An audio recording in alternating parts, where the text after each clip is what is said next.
In PC and mobile, I show you in a few moments how to join Basketball Legends Roblox Discord server. For this, we will start with the way in PC, since we are here, and then I will explain you how we can do it also in mobiles. To do this, click on the Discover icon that we can see in the lower left corner of our application. Now go to the search box that you will see in the upper right corner and type Infinity Sports.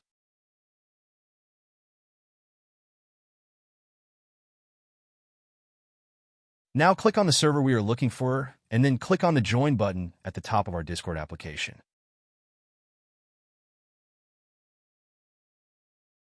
Congratulations, you are already inside the Discord server on PC.